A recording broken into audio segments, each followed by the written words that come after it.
Muy buenos días, digo a todos mis hermanitos por si acaso, a los que no les he saludado bien. Qué bueno verlos, qué bueno es poder estar juntos nuevamente frente a la palabra de Dios. Otro primer día de la semana donde nos disponemos como iglesia a poder adorar, servir y obviamente escuchar la palabra del Señor. Corre aproximadamente el año 67 a 68 después de nuestro Señor Jesucristo. El contexto de esta carta es un contexto de prisión. Pablo se encuentra preso en Roma. Pablo está próximo a morir. Y fíjese muy bien que Pablo va a dar algunas últimas órdenes, mandamientos a su joven aprendiz Timoteo. Pablo va a morir, ¿y quién va a seguir a cargo de esta obra? Ahora va a ser Timoteo. Timoteo, en este caso, un joven. Ya conocimos algo de él el otro día en el estudio del día miércoles, aunque vamos a seguir hablando de él. Joven prominente, un joven, en este caso, con muchas enfermedades, educado desde pequeño en un hogar disfuncional, un joven evangelista que acompañó a Pablo por lo menos por casi 15 años. Entonces, cuando llegamos al capítulo 2, si tú te fijas muy bien, en el capítulo 2 vamos a ver una descripción del siervo. Y creo que son muy buenas las imágenes. Por si acaso, si tú quieres ver la estructura de este capítulo, son siete las imágenes que Pablo habla en cuanto al siervo de Dios. Por ejemplo, en el versículo 1, la primera imagen es la imagen del Hijo. Después de eso, en versículo 3, la segunda imagen, si tú la miras ahí, es el soldado. Versículo 1, el Hijo. Versículo 3, el soldado. Versículo 5, el atleta. La imagen que también Pablo presenta a Timoteo, el atleta, en su misión. También versículo 6 dice el labrador, o sea, el agricultor. También, por si acaso, miramos en versículo 15 también, el obrero, el hijo, el soldado, el atleta, el labrador, el obrero. También dice en versículo 21, el instrumento. También es comparado 2.21 como el instrumento y 2.24 el siervo. 2.24 el siervo. 7 imágenes favoritas de Pablo para hablar del siervo de Dios, para hablar de la obra de Cristo, para hablar cómo Dios nos ve y cómo Dios nos motiva en cuanto a esta obra. Entonces, si tú miras muy bien allí, por favor, en capítulo 2, versículo 1, Pablo comienza este pasaje diciendo, tú pues. Y nota muy bien que el tú pues es una imagen de diferencia. Es una imagen de desafío. Aunque todos sean de esta manera, aunque todos vivan de esta forma, aunque todos se enfoquen o pongan la mirada en estas cosas, tú tienes que ser diferente. Tú pues, dice versículo 1, versículo 3, tú pues. Aunque todos los demás sean de esta forma, Timoteo, tú pues, hijo mío, esfuérzate en la gracia que es en Cristo Jesús. Nota que la primera cosa que Pablo le invita a pensar en esta imagen de hijo, los hijos se esfuerzan en la gracia de su padre. Tú pues, hijo mío, esfuérzate en la gracia que es en Cristo Jesús. La primera cosa que Pablo invita a Timoteo a ser hijos esforzados. Timoteo, tienes que ser un hijo esforzado en la gracia. Tal vez alguien se pregunta, pero ¿cómo yo me puedo esforzar en la gracia? Dice allí versículo 2. ¿Cómo tú te puedes esforzar en la gracia según el contexto del pasaje? Y dice versículo 2, lo que has oído de mí ante muchos testigos. Timoteo, tú eres mi hijo. Tú me acompañaste a cada estudio. Tú estuviste en cada viaje. Tú estuviste en cada momento. Lo que has oído de mí ante muchos testigos, Timoteo, esfuérzate. Esfuérzate en transmitirlo. Esfuérzate en entregar este mensaje. Esto encarga a hombres fieles que sean idóneos para enseñar también a otros. ¿Te fijas muy bien? Lo que has oído de mí ante muchos testigos. Pablo invita al joven Timoteo y nos invita a nosotros a esforzarnos en la gracia. ¿Y cómo nos esforzamos en la gracia? Según este pasaje, nos esforzamos en la gracia encargando, nos esforzamos en la gracia transmitiendo, nos esforzamos en la gracia compartiendo con otras personas. Esta es la verdadera sucesión apostólica. Esta es la verdadera manera como nos esforzamos en la gracia de Dios. Yo te pregunto en esta mañana, ¿cómo estás como eres hijo de Dios? ¿Te estás esforzando como hijo de Dios de transmitir esta palabra a otras personas? ¿Eres un hijo esforzado de Dios? Soy un hijo esforzado de Dios de que quiero encargar a otras personas. Fíjese que la misión de que surja una nueva generación de cristianos no es solamente de unos pocos. La misión de que haya una nueva generación de cristianos es de todos nosotros, de transmitir.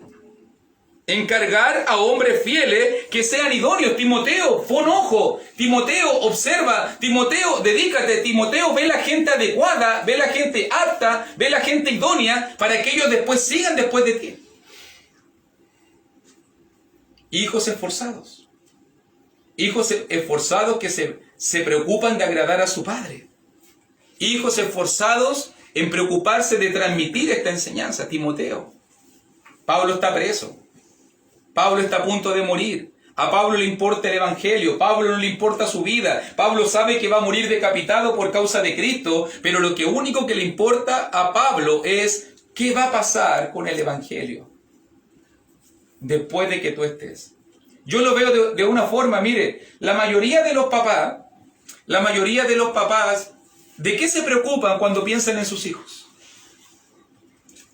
Que tenga una buena educación, que termine la universidad, que tenga un buen trabajo, que le salga su casita. Imagínate, si tú lo piensas muy bien, ¿son esas preocupaciones válidas? Yo creo que sí, son preocupaciones válidas. Todos los que somos papás hemos orado en más de alguna oportunidad por esas cosas, por nuestros hijos. Pero, ¿esa es la preocupación más importante de un padre?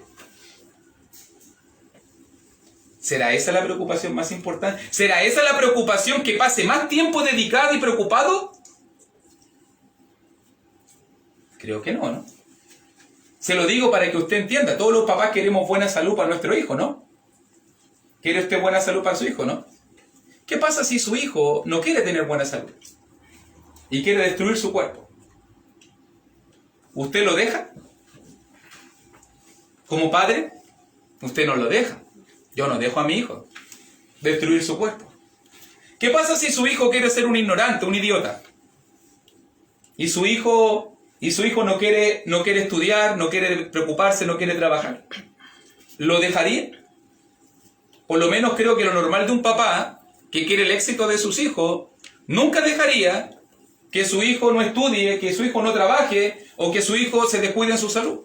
Pero increíblemente, cuando pensamos de la vida espiritual, a los papás les da lo mismo. No importa que se pierda, si da lo mismo. ¿O no? No importa que no escuche el evangelio, no importa que no se congregue, no importa que no lea la palabra, no importa que vaya a la iglesia. No importa si se pierde o no. Si usted se fija, los hijos esforzados transmiten a la próxima generación. Porque esos hijos esforzados se van a convertir en padres de otros hijos. Eso es lo que está diciendo el pasaje acá. Y así, a mí lo que me preocupa es que a veces los padres en la primera generación son negligentes en cumplir su rol. Imagínense la generación que viene después. Si no son capaces los papás de transmitir, imagínense si tus hijos van a ser capaces de transmitir. Si yo no fui capaz, menos los hijos van a ser capaces de transmitir. Porque no pueden entregar algo que no tienen. No pueden entregar algo que no tienen. No pueden entregar algo que tú no les has entregado. ¿Cierto? Por lo menos un ejemplo cristiano de una preocupación espiritual. Esa es la primera preocupación de un siervo de Dios. Pablo le dice a Timoteo, preocúpate de lo que va a pasar después de ti. Y note muy bien porque después de eso, versículo 3, voy a hablar solamente de 4 imágenes hoy día, sí, por si acaso por el tiempo, pero quiero dedicarme muy bien a estas 4 imágenes. Mire ahora, por favor, versículo 3. No solamente Pablo le dice, tú como hijo, esfuérzate en la gracia, no solamente como hijo, esfuérzate en transmitir, también dice versículo 3, tú pues sufre penalidades como un buen soldado de Jesucristo. Y Pablo le dice ahora a Timoteo, Timoteo, a veces la vida no es solamente como una familia, a veces la vida es como una guerra. A veces la vida trae batallas. A veces la vida trae conflictos. Y tú como un buen soldado de Jesucristo, sufre penalidades. Piensa en los soldados. ¿Cuánto tienen que disciplinarse? ¿Cuánto tienen que abstenerse? Tienen que estar a las órdenes de alguien. Tienen que entrenar. Tienen que capacitarse. Piensa un poquito en un soldado. ¿Cuántas privaciones tiene que tener en tiempos de guerra un soldado? ¿Cuánto sufrimiento tiene que tener un soldado? Ninguno que milita, dice versículo 4, se enreda en los negocios de la vida. Ninguno que milita. A fin de agradar a aquel que lo tomó por soldado. El buen soldado de Jesucristo. El buen soldado de Jesucristo. ¿Somos buenos soldados de Jesucristo? ¿Quién es nuestro capitán? ¿Quién es tu comandante? ¿Quién realmente es tu general? A las órdenes de quién quieres servir, dice aquí versículo 4, ninguno que milita. Imagínate un soldado que esté preocupado de sus propios negocios. Imagínate de un soldado que esté preocupado de su propio plan, de su propio objetivo. Solo Rambo, miro en las películas, puede hacer su propio objetivo y puede derrotar a un ejército solo. Pero si usted no es Rambo, si yo no soy Rambo, un ejército en un solo hombre, usted necesita compañeros, necesita logística, necesita pertrechos, necesita otros que combatan con usted, como buenos soldados de Jesucristo. Incluso me encanta esta imagen de entender que estamos en una batalla, porque muchos cristianos hoy en día viven la vida relajado, y por lo que veo en este pasaje, Pablo le dice a Timoteo, recuerda Timoteo que estamos en guerra. Y como estamos en guerra, tienes que estar dispuesto a sufrir. Los soldados ganan batalla, pierden batalla, agradan a sus generales, luchan, se esfuerzan, hacen grandes sacrificios, pero al final, para poder ganar su medalla, su reconocimiento. Timoteo, a veces la vida es como una batalla. Timoteo, a veces la vida, versículo 5, es como una carrera.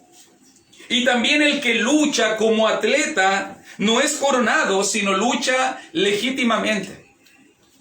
Si tú piensas en las grandes estrellas de élite hoy en día, vienen próximamente los Juegos Olímpicos en Tokio, en junio, y tú vas a ver y la tele se va a estar llenando de muchos deportes, y tú te vas a dar cuenta que cuando se hace una competición, y detrás de cada uno de esos hombres y mujeres que compiten, que dan todo por una medalla, hay tremenda historia de lucha, de sacrificio, de esfuerzo, de entrenamientos agotadores, de abstenerse de cosas, de sacrificarse, de levantarse temprano, de comer a sus horas, de dormir a sus horas, y hay un montón de sacrificios que la gente toma por alcanzar una medalla. Por alcanzar una medalla. Mira cualquier atleta de élite y te vas a dar cuenta que tiene que luchar legítimamente, que tiene que entrenar, que tiene que levantarse temprano, que tiene que comer a sus horas, que tiene que preocuparse por tener una disciplina.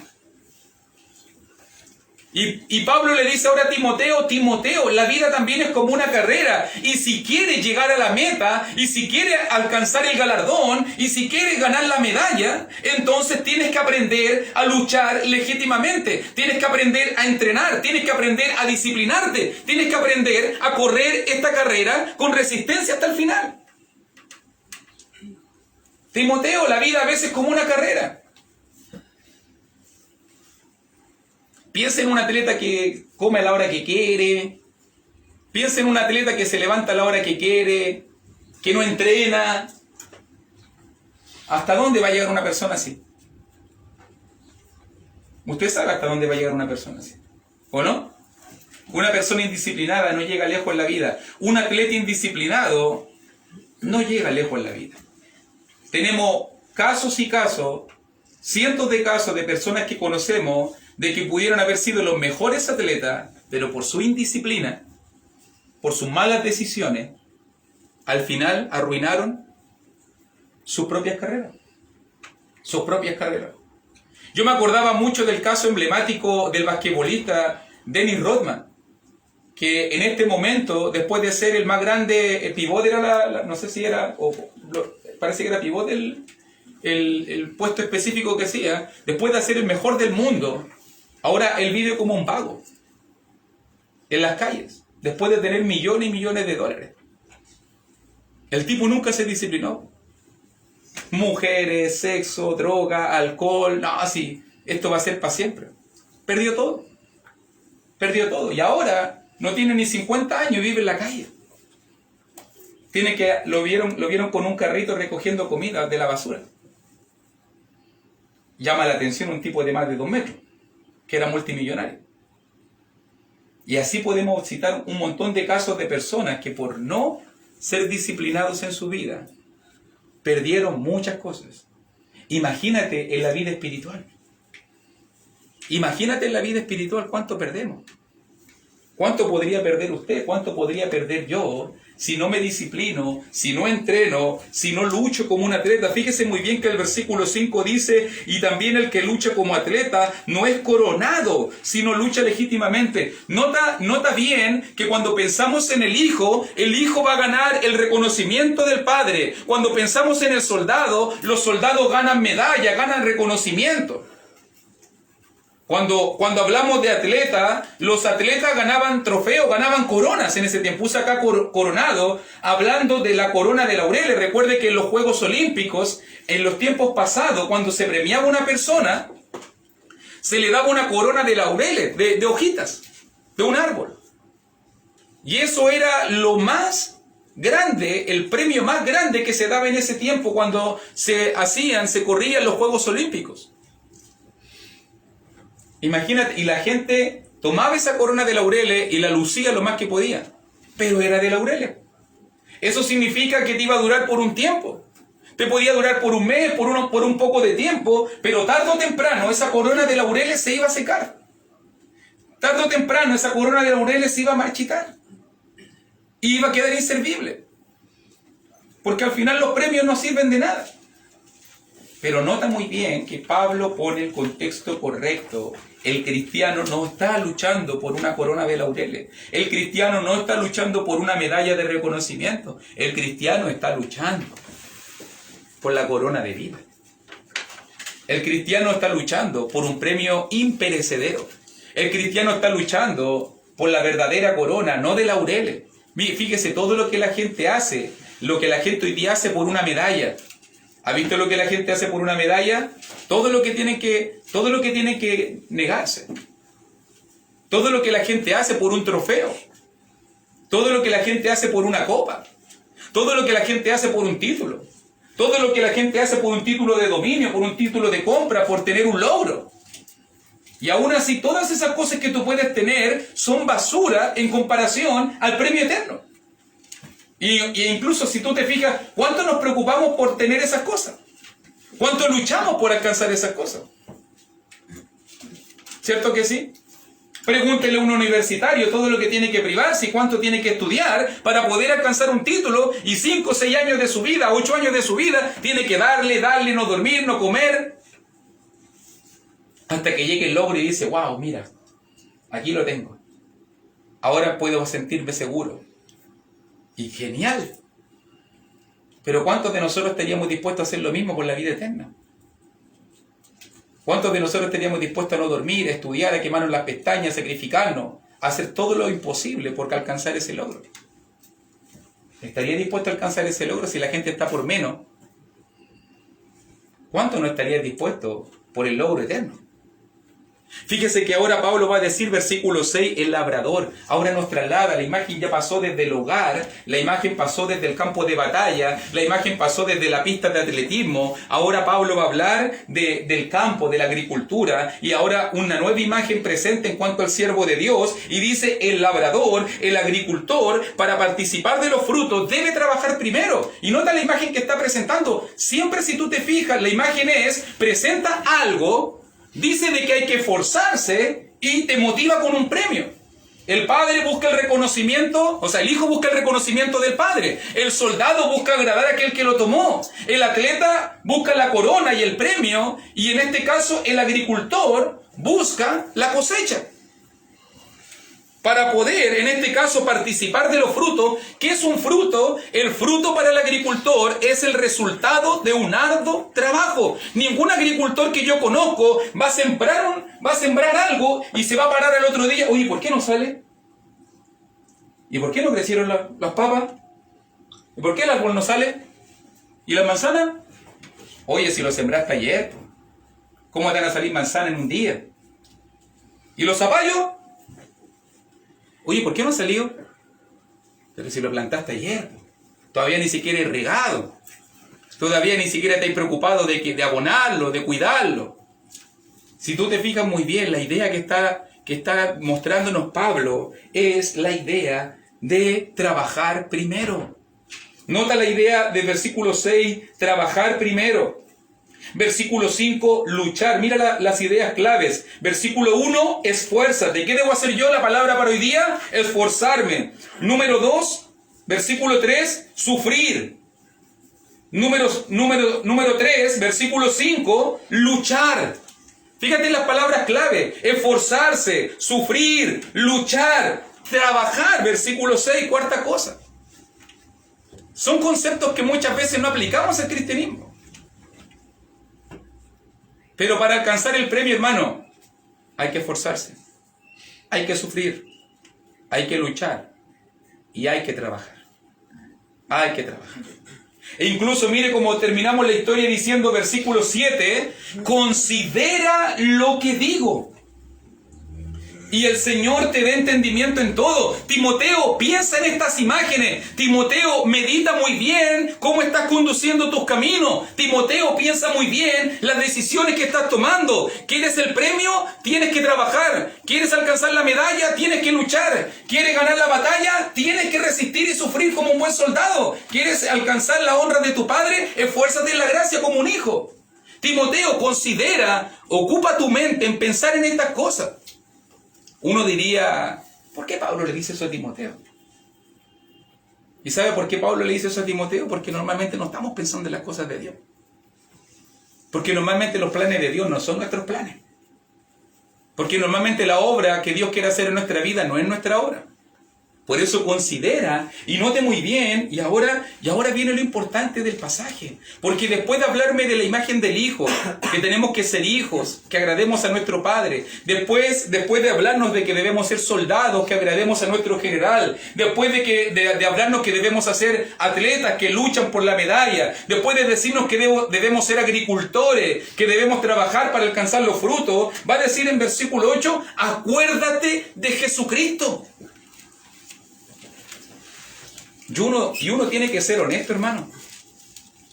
Si somos honestos, para muchos de nosotros, si no estuviese la cena del Señor en la semana, ni nos acordaríamos de Dios, ni nos acordaríamos de Jesucristo, de lo que Él hizo por nosotros.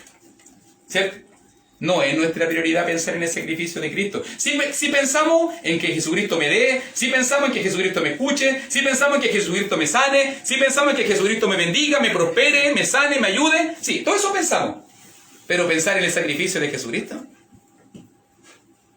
Si no estuviera la cena del Señor, muchos de nosotros pasaríamos en banda sin pensar en el sacrificio de Cristo. Por eso es que Pablo dice, acuérdate de Jesucristo. Timoteo, acuérdate, pon en tu mente a Jesús siempre en cada decisión que tome, en cada obstáculo que enfrente, en cada visión de tu vida, en cada imagen. Acuérdate de Jesucristo, del linaje de David, resucitado de los muertos conforme a mi evangelio. Acuérdate de Jesucristo, ¿sabes por qué? Porque Jesucristo fue el mejor hijo. Jesucristo fue el mejor hijo que agradó a su Padre. Acuérdate de Jesucristo. ¿Sabes por qué? Porque Jesucristo fue el mejor soldado que libró la batalla y venció a Satanás. Acuérdate de Jesucristo. ¿Sabes por qué? Porque Jesucristo fue el mejor atleta y alcanzó la meta y ganó la carrera. Eso lo dice Hebreos capítulo 12 sobre todo. Por el gozo puesto delante de él sufrió el oprobio. Él corrió la carrera hasta el final. Él fue el mejor atleta. ¿Y qué decirlo? Jesucristo fue el mejor agricultor. Jesús trabajó. Y después de su trabajo arduo, Él recompensó y Él tiene los frutos ahora. ¿Dónde está Jesucristo ahora? ¿Usted se ha dado cuenta dónde está Jesucristo ahora? Jesucristo ahora está a la diestra del Padre. Jesucristo ahora está en un lugar de preeminencia. Dios lo exaltó hasta lo sumo. Dios lo exaltó hasta lo sumo. Dios le dio el premio que es por encima de sobre todo nombre. Entonces a veces me pregunto yo quiero llegar al mismo lugar donde está Jesucristo y no quiero hacer ni estoy dispuesto a hacer lo que hizo Jesucristo. Y yo digo, ¿cómo puede ser posible eso? ¿Cómo pretendo llegar a ese lugar? Si usted quiere llegar donde llegó Jesucristo, usted tiene que estar dispuesto a hacer lo que Jesucristo hizo. Por eso Pablo va a decir, acuérdate de Jesucristo del linaje de David, resucitado de los muertos conforme a mi evangelio. Pablo va a decir incluso, para que ya vamos terminando, versículo 9 y versículo 10, en el cual sufro penalidades. Pablo dice, yo también soy un soldado. Jesucristo fue un soldado, yo también sufro penalidades, hasta prisiones a modo de malhechor. Aunque estoy preso, la palabra de Dios no está presa. Aún incluso dice versículo 10, por tanto, todo lo soporto. Pablo dice, yo también soy un ejemplo, yo también me esfuerzo, yo también lucho, yo también trabajo, yo también sufro por los escogidos de Dios.